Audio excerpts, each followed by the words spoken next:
Hey y'all, so before I get this video started, let me give a quick shout out. These were the first 3 comments in my last video. If you want to be featured in my next video, make sure you subscribe and hit the notification bell and come show me some love when I drop a new video.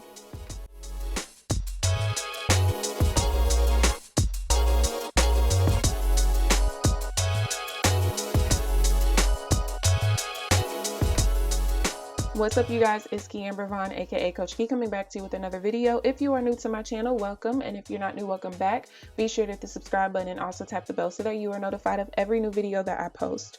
So as you guys can tell by the title of this video, it's time to do the June mock budget. You guys did not see me put like in any of my videos like for you guys to start submitting things for June, because someone who submitted for May, I actually had already told them I wanted to do theirs for June because they have an extra payday in there that's kind of unusual for most people. So I wanted to kind of show you guys how I would budget a paycheck schedule like that, I guess you could say. So basically this person gets paid every single Friday, and then you know what, let me do the first couple days there. So they get paid every Friday and then also the 3rd of the month. So let's go ahead and get into this budget.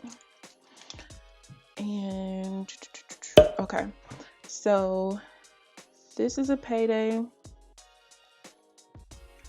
June 3rd is a payday, and I'm just gonna put the 3rd of the month in like a different color, I guess you could say, than the other ones. Payday and payday. So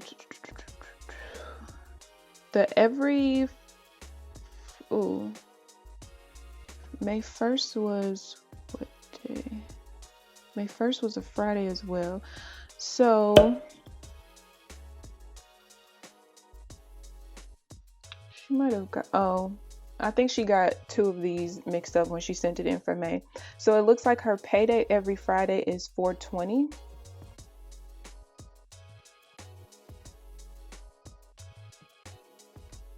And then when she gets paid on the 3rd of the month, it's $610.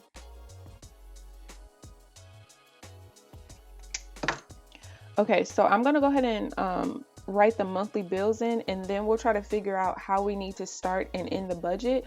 Honestly, what I'm thinking is we need to just start it on the first Friday of the month and end it on the Thursday before the first Friday of the following month. Sometimes, like here, as you guys can see, this extra payday on the 3rd, sometimes that paycheck is not going to be included in that month, and then it's probably going to be sometimes where that extra $610 is included twice, because what it's looking like if we go to July, for instance, July's budget starts on the 3rd, and it would technically go until August 6th, because August 7th is the first Friday of August. So if that's the case, that means that the paycheck that comes on the 3rd is going to come twice in the July budget, and that's fine. So you're going to have some months where it's not going to be included.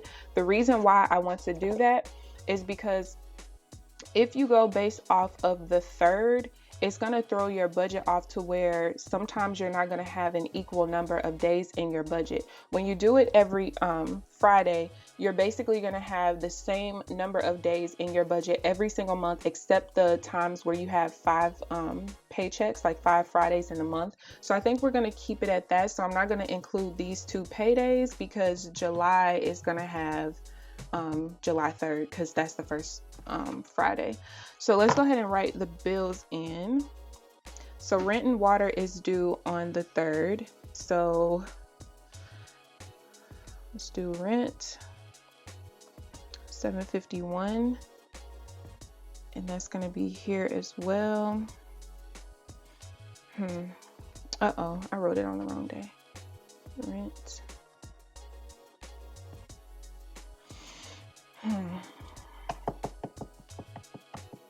But I'm pretty sure you didn't account for that in your May budget. So we're still going to start it on the 5th. And what I'm going to say is this paycheck here, Just put that paycheck towards rent, and whatever else you have left over out of your paycheck or budget or whatever, spend the rest of that on your rent, and just worry about starting this budget on the 5th. I promise you it's going to make your life a lot easier. Your internet bill is $276.95, and I forgot to ask you, I just realized that you didn't put a date on that one. No, oh, never mind. You did put a date on the 17th. So the normal bill, she says, is $109.95, but she's currently a month behind, so the bill is $276.95.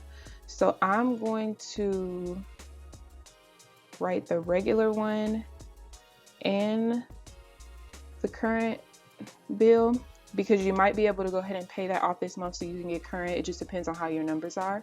The 15th, she has a cell phone bill for $263.22. That is 3 lines. Electricity is due on the 7th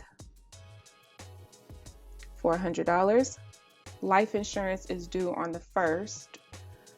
So life for $31.51. Renter's insurance is due on the 29th. Renter's insurance for $725. So this budget, you're not going to include rent because you're going to take that out up here. Travel agent membership is the 31st. So that's either going to come out on the 30th or the 1st. I'm going to put it on the 30th because usually they do the day before. For $39.95. Hulu is the 25th for $648. Apple storage is the 2nd. So also pay your Apple storage out of your May budget.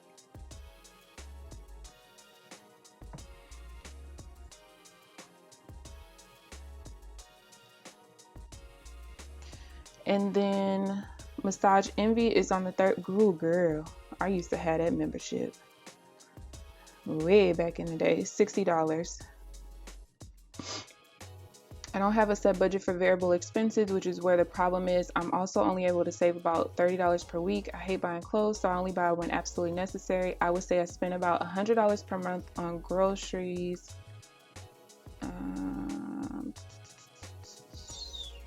Okay. So from where this is right now, your numbers don't look absolutely horrible, but we won't know until we get to the next page. So this, if you guys did not know, is the income allocation workbook. It's available in my shop. You should have seen some already pop up on the screen, but the link is also down in the description box, and I'm going to zoom y'all in a little bit. Not that far. Not that far. Let's go about right here. So this is the printable version of my planners. It is a little bit different from the planners, but you can see that I do have a walkthrough on my page if you want to see that. So at this point, I'm just going to write everything in the fixed expense column, and then I'll come back and we'll start over here. Okay, so all of the fixed expenses are in, except I do need to put ties in here. She sent that in a separate email later. And ties, she says she does twice a month, $100 each time. So we'll go ahead and add that in. And that should be it. So based on your numbers thus far, I'm thinking that you'll be able to catch up on your internet bill this month, because next month you're going to end up having that extra $1,200 from those 2 $600 paychecks on the 3rd. So you'll be able to take care of your rent and everything. You're going to end up having rent twice in that budget, but you should end up being okay because it should balance itself out. Okay, so electricity, all I'm doing right now is I'm adding up the fixed expense amount. We're going to do it both ways with the $109.95, and then I'm going to do it with the $276.95 next. $725. And just so you guys know, I have not pre-done any of this. So $299 and then $200. All right, let me check the numbers real quick. This app, a lot of people always ask, is called the calculator on the iPhone. 725, 39, 95, 60. Okay. So the fixed expense total is going to be $821.35.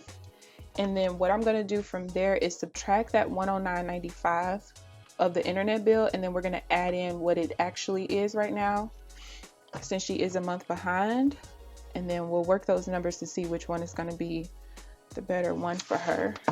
Okay, so the method that I use to budget is called the income allocation method. If you're new to my channel, it's something that I created myself because while I was getting out of debt, I didn't like any other budgeting methods because most of them only cause for you to save a little bit amount of money while you're paying off a whole bunch of debt, which did not make me comfortable because I felt like, okay, if I have only $1,000 or $2,000 or $3,000 in savings, but I'm paying off all of this debt every single month, what happens if a real emergency happens? So for me, I use this particular method to get out of over $26,000 in debt in, what was it? I think it was 18 months, about 18 months or so, and I saved about $17,000 at the same time because I felt like saving while you're getting out of debt is really important because it's one of those you just kind of don't know. So what I'm going to do is I'm going to take her payday. She gets paid $420 4 times this month. So that's going to give $1,680. And what I'm going to do is I'm going to take the fixed expense amount, and because we have it twice, I'm going to do the first scenario here and we're going to do the second scenario over here. So the first scenario is a fixed expense amount of $821.35. The second one is going to be $988.35, and we'll see which one works best.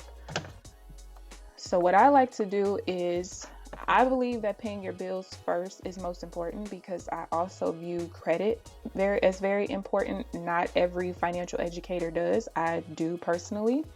And I just feel like people can conjure up money for groceries most of the time. But it's very hard for people to convince themselves to conjure up money for a bill, and they get behind and things like that. So this is just how I personally do it. So what I like to do is after I figure out how much the fixed expenses are, this is what's called our net income. It's actually written in these boxes, but you probably can't see it. So out of our net income, a certain percentage has to go to checking for our variable expenses because we've already taken care of the fixed expenses here. Okay. And if you want to see a detailed breakdown of this, join my free financial empowerment community. The link is down in the description box. It's also up in the iCloud, up in the eye in the sky.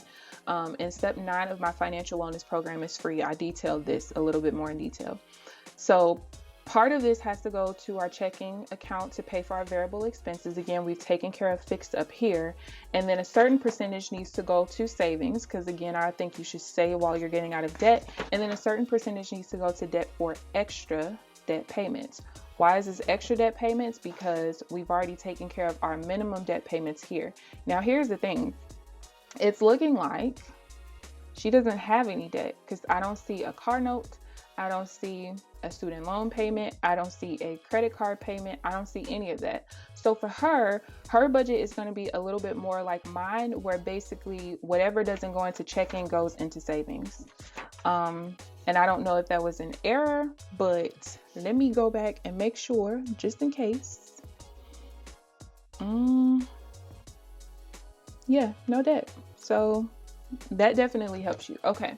So we know we don't need this here, so we're only going to be using the savings and the checking. Cool. So she spends about $100 a month on groceries and about $150 to $200 per month eating out. So I'm going to just go on the 200 side. And I don't drive, so my transportation budget is about $50 per month for public transportation. So we'll put that as a variable expense. The reason why I'm doing a variable expense is because let's say she had like an e-pass or some kind, I've never taken public transportation, but if there was some kind of bus pass, for instance, where she always spent the same amount of money every single month, no matter what, like let's say I pay $50 a month for unlimited, then it would be a fixed expense. But because it's something that looks like it's variable, because she says about $50 per month, we're going to do it on the variable side. And that's going to be 50.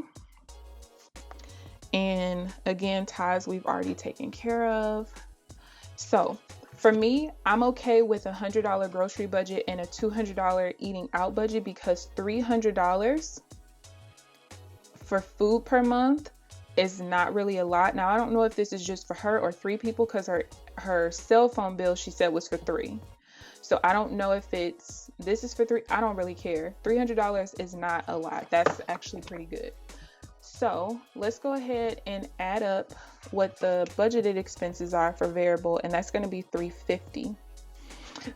So your budget actually isn't bad at all. I'm not quite sure why you think you have an issue. I mean, I guess also rent is not included, but when you take into account that her usual extra payday is $610 and the rent is $751, that means that she's only missing about $140 net that should be coming out of this. So yeah, you're doing pretty well. Really well, actually. Okay, so at this point, I need to calculate, now that I know how much needs to go to variable expenses, we have to calculate what percentage of this comes out of that. So $350, which is the variable expense amount, divided by the $858.65 is going to give me 40.7, and then $350 divided by the $691.65, if we go ahead and pay the, like, get caught up on the internet bill, is going to be 50.6%. We're going to go ahead and get you current on the internet bill. Let's just go ahead and do that. So I usually say when you're not in debt anymore, to round up to the nearest 5%. If you're still in debt, round up to the nearest 10%, because usually when you still have debt payments coming out and everything, you can tend to not be as responsible with your money and overspending on variable expenses. So I'm going to leave her variable expenses alone, I think. Actually, no. Let's give you $150 for groceries just to be on the safe side. So we're going to turn this number down here into $400. Yeah, let's do that just to be on the safe side. So 400 divided by 691.65. Okay, yeah. So we're going to do 60% for your checking, and then 40% of your net income, what you have left over after bills, should be going to savings. And I'm going to show you how it's possible. Okay, so 691.65 is the net income getting you caught up on the internet bill, and 60% of that needs to stay in your checking is going to be $414.99. So you're going to have the extra $50 I put in there just in case you're underestimating by accident on your groceries. You're going to have that extra $50, and then you're going to have an extra like $15 on top of that. So you're talking about an extra $65 just in case your numbers are a little bit off. And that's going to leave me with 691.65 minus 414.99. You should be able to save about $275 this month. Actually, a little bit more. Yeah, that's not bad. Okay, so let's first, what do I want to do? Let's do this allocations page first, and then I'm going to break down all of your paychecks so that you can see where you might be negative and positive and all of that. And then we'll end it there, I think. Yeah. So let's do the plan of what you need to do on every single paycheck. So your threshold, which is what your fixed expense amount is going to be $988.35. And this again is to get you current on the internet bill. And after this month, you should never be behind again. Okay, so the checking percentage is, again, 60%. Savings is 40%. So the first payday is going to be $6.5. Then we have $6.12, $6.19, and then $6.26. Okay. So your income each time is going to be $420.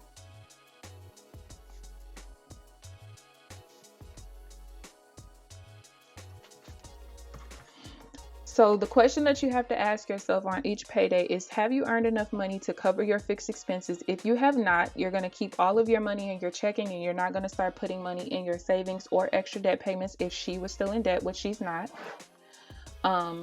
So until you've earned enough money to cover your fixed expenses, you're not going to put extra money over here yet. So paycheck 1 is $420, but our threshold, or how much we need to earn to cover all of our bills, is $988.35. So what does that mean? That means that we're going to keep all of our money in our checking account, the whole $420. Nothing is going to go into savings yet. Okay. So once you get paid on the 12th, now you've earned $840 total. That's still not enough to cover your threshold because, again, remember, we're trying to get current on that internet bill. So that means that 100% is going to stay in your checking again. Now, by paycheck 3, you've now definitely earned enough money to cover your fixed expenses. So now is when we start to put money into savings. With my method, once you start allocating money the proper way based on this towards your savings on one paycheck, you're going to continue to do so for the rest of your paychecks until you get into your new budget. Okay, it resets every single month. So we have $420 times 3. That's going to get me $1,260, which is enough to cover. Now, after we've covered the fixed expenses, we have to figure out what's left over.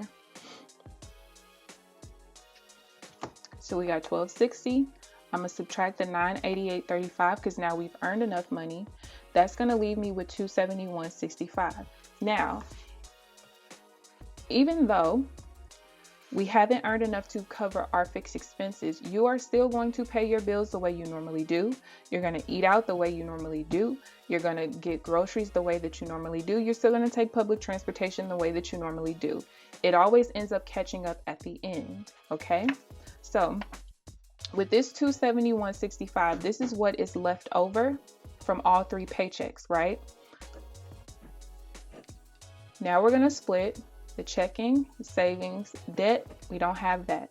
So 60% of what's left over is going to go. The first week that you start to put money off into savings and start allocating everywhere else but your checking, this is the hardest math you're going to do with this method. And then from there, it gets back easy again. Okay. So 60%, which is $162.99, is going to stay here. And then we have $108.66 going to savings. So when you get paid on the 19th, this is when you need to go ahead and immediately send $108.66 off to savings right off the bat. Okay. And then if we take the $420 minus the $108.66, that leaves me with $311.34 that you're going to keep in your checking. This is what's going to be for variable and fixed. Okay. The way that you know that this math is correct is because these two need to add up here. So now when we get paid our last paycheck, we're still going to do the 60-40 split, but now the entire $420 is going to be split between the 60% and the 40% because we've already started allocating money to savings. So now we continue to until our next budget starts. So the $420 times 60% is $252. And then you're going to send $168 off to savings. Okay. So when you get paid on your paychecks this month, this is how you need to do it. And let's go ahead into the budget pre-plan. And this is going to be the end of this mock budget once we do this part. So even though we have already looked at our calendar, we know what bills are coming out with each paycheck. We've already broken down how things are going to go when you get paid. Now, when you actually do this, you don't need to do this part ahead of time. You do this when you actually get paid, like you guys see me do on my channel. Well, before I stopped working in April, that's what you guys saw me do. The only reason I'm doing this for the mock budget is because I want her to see how the math is going to be done when she gets paid. But when you actually do this method, don't use this page until you actually get paid. Okay. So paycheck 1 is 6.5 and it's going to be $420. Then we have 6.12 for $420, 6.19 for $420, and then 626 for 420.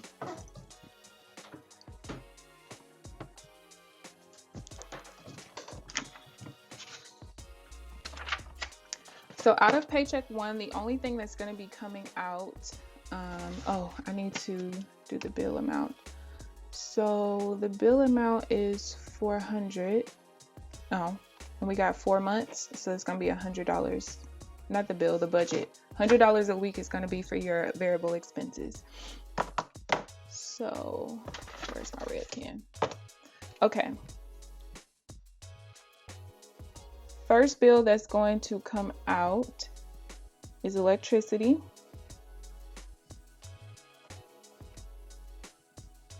$400. And then we have the budgeted expenses for $100 as well.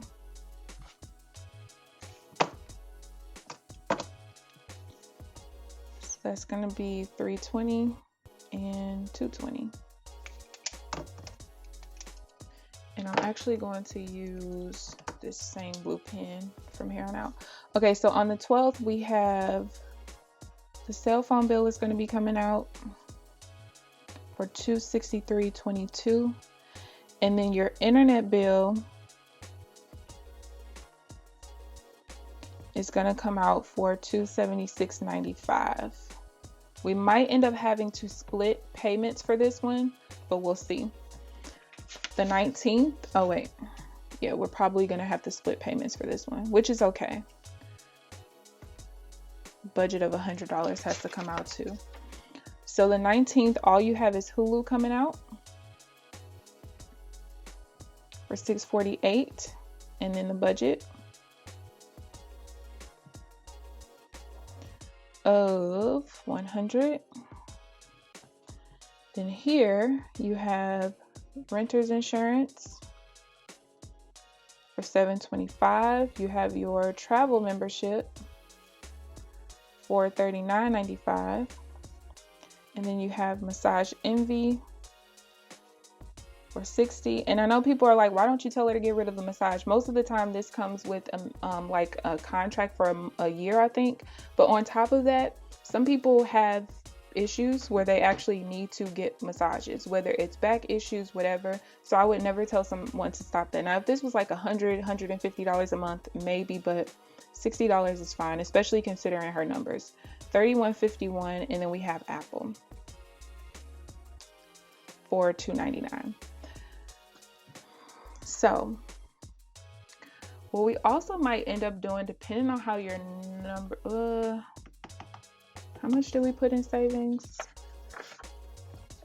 Where's that page at? It's not enough yet.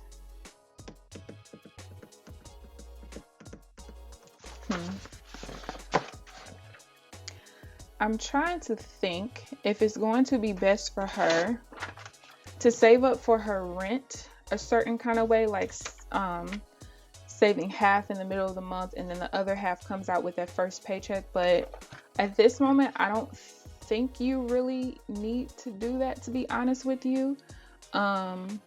Because here's the thing, when you get paid here, you're also getting the extra payday of $420. And then the only other things you have coming out is, let's see, 4, 5, 6, 7, 8, 9. You have your electric bill here. And then you have, that's already taken care of. And then you're getting paid again. So you got an extra $200 here from the electric and the budget. So your expenses are only $951, and your paychecks are over $1,000. So yeah, I would keep it the way that you're doing it now. At some point, you might be able to start saving like half of your rent towards the middle of the month due to you underspending. And then once rent comes around, you now have enough for both. But the other thing is, if you ever start a month off where your rent is taking over what your paychecks are so far that month, which you shouldn't have that problem because it should almost always be at the end of the previous budget, but whatever. But if that ever happens for you, that is the reason why you have the buffer in your checking account, which you should start building up to be about 2 to 3 times your monthly expenses. That's what you guys see me have as that $4,000 buffer in my checking account, because if push comes to shove and I, move out on my own again, and I have my own rent that's due on the 1st, the 5th, the 3rd, whatever, and I haven't gotten paid for my job yet, it's okay, because it's going to come out of that $4,000 buffer. But then once all of my income starts to catch back up, now everything is caught back up. That's why you don't want to zero out your checking account ever. I don't really know why people do that or have done that. I don't get it. But anyway, okay. So this is where we're at. Let's go ahead and calculate the remaining for the other weeks. And we're going to fix this internet thing here. So 156.78.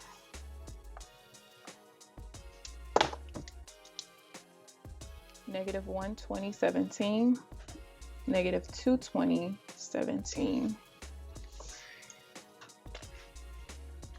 Yeah, so I can tell we have to fix this because you guys see we have 220 remaining here. Now, of course, she might not spend the whole $100 for the week for that budget, but there's 220 here, then we're negative here, which means we're going to be negative for the month thus far. Again, your buffer should cover that anyway, but I still want you to be a little bit more balanced than that. So we're going to fix that part. Okay, so paycheck 3.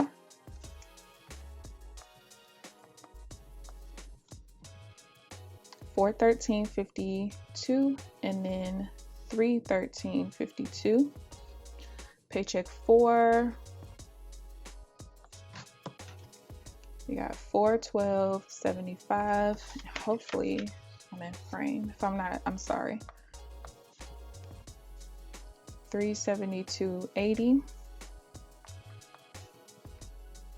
$312.80, $31.51.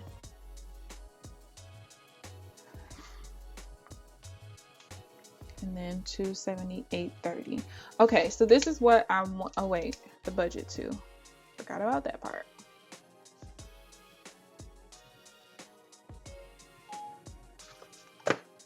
So plus $313.52 minus $220.17 plus $220. $491. I feel like the ties. I'm missing money somewhere. So I knew I was missing money because when I added up what was left over after each paycheck, it was $491.65, but it's only causing for us, we should only have around $276, $300, like somewhere around there left over, and it's because the ties I forgot to take out. So she says that she pays it twice a month. I'm just gonna throw it in. Let's throw it in week 1 and week 3 because those 2 weeks have the most money left over. So let's do ties for 100. And then ties here for 100. $213.52. Okay, so now we're a little bit more balanced, but I don't like this negative here because it's so much more than what you have left over the previous week. So what I would rather you do is we're gonna take away, actually, let's use green because we're adding some money back into this week. So let's only pay the $109.95 for now. So $276.95 minus $109.95 is $167. So we're gonna add $167 back in this week. So $220.17, which is negative, we're gonna add the $167 back in. Nope, add. So that's gonna only leave you negative $53.17. But then we need to pay that other $167 because I really want you to be current with this budget before going into the next one. So we really can just go ahead and you can do one of two things. You can either pay it all off this week or you can split it up. I personally would just say, listen, the next week, just pay it all off. Get rid of it, get it done. You're covered, you should be fine. So $213.52 minus the $167 is going to leave me with $46.52. So $691. All right, so what I want to do right now, I'm just double checking my math, because sometimes my math is a little bit off. Yeah, that is right.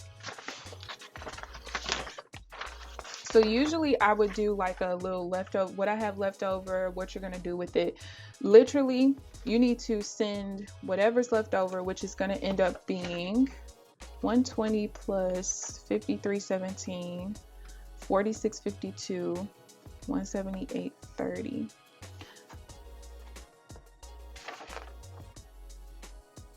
Oh, because the 5317 is negative. Oh, Lord. 120 minus 5317 plus 4652 plus 178.30.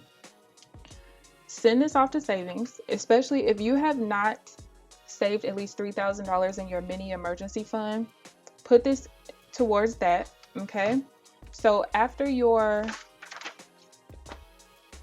send this off, because I did give you a small cushion in your checking account, I gave you an extra 60 something dollars. If you end up underspending, whatever you have left over out of this budget, after you take your income minus all of your expenses at the end of the month, and then also part of this expenses is what you send to savings as well, okay?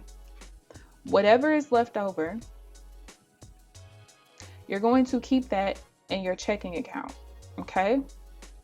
And you're going to do this month after month after month until when you start a new budget, your checking account is 2 to 3 times your monthly expenses. Then and only then will you start to reconcile down. What is reconcile down for those of you guys who are new to my channel? Let me go back to a budget of mine. Let's go to February. So I told you guys I start all of my budgets off with $4,000 in my checking account, right? And you can see that here. That was the beginning balance. After all of my expenses, all of my savings, at the end of the month, I still had $4,761.52 left over in my checking account. So what do? I take this extra amount and I send it off to savings. If I was still in debt, I would split it half to savings, half to extra debt payments. And then I would be left with the same $4,000 to start the next budget. Until you get to that point, whatever's left over, don't send it to extra debt payments. Do not save it. Keep it in your checking account as a buffer. Because there's going to be times where your bills might land to a point where you're going to need some of this extra buffer money to carry you until your next basically your second paycheck of the month. So that is personally what I would do. Honestly, I don't have any recommendations as far as reducing spending. I think your spending is pretty decent, to be honest with you. Stay current on your internet bills, stay current on everything else so that you don't have to worry about trying to catch up with anything. I have no problem with the Hulu, the Apple. I don't have a problem with literally any of your expenses. And I would just say that if you are spending more than this, you might need to kind of reconsider some things or whatever, but for right now I think that you're fine. You should be able to save $275 a month at this point, which over time is about over $3,000 a year. That's actually pretty decent, especially considering most people don't have $1,000 in their savings. So that's good. And you just, with you not having a car, you don't have to worry about car repairs or anything like that. The only thing you have to worry about with your savings is having to pay maybe possible medical bills or anything like that. Outside of that, I think you're good. So that is the mock budget for June. I hope you guys enjoyed the video. If you guys have any questions or commentary whatsoever, of course, feel free to leave it down below. Please thumbs up this video, subscribe if you haven't already. But other than that, I'll see you guys in the next video. Bye guys.